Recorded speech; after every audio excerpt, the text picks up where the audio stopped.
Колеги, много се радвам, че този слънчев ден няма, за съжаление, да сме открито, но ще се забавляваме заедно на една прекрасна тема, наречена вино. Ще се вълнуваме на темата вино. Какво ни събира днес? Събира ни естествено най-хубавото нещо – виното. In vino veritas.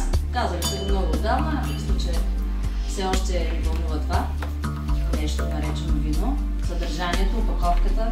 Темата днес е виното, за произхода, откъде идва, как е като опаковка и какво в крайна сметка по вкус, какво получаваме като удоволствие, като резултат на изпитата чаша, изпитата бутилка, какво мисли за вината, които ще опитаме днес.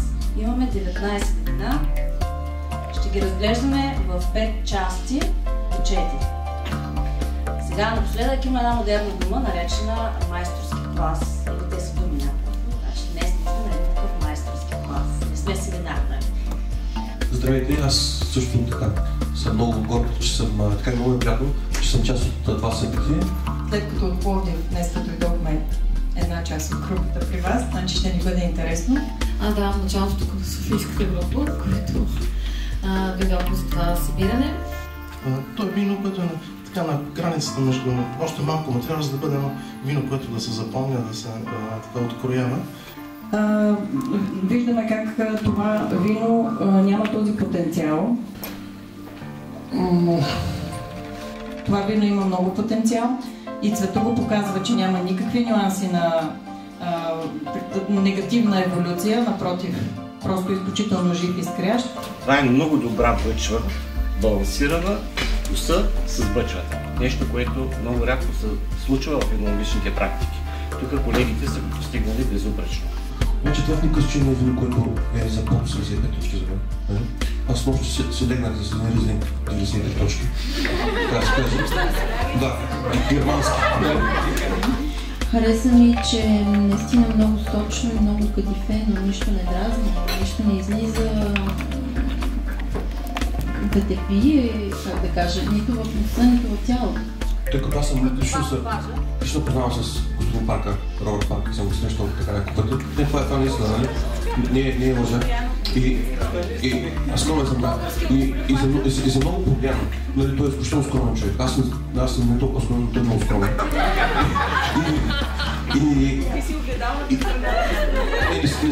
И това е виното, което той харесва от този тип точно. От второто вино. С този черен каси, с този зрял плод. Това са неговите вина. Не казвам неща, които се харесва на Робърт Парка, трябва да бъде масови вкус.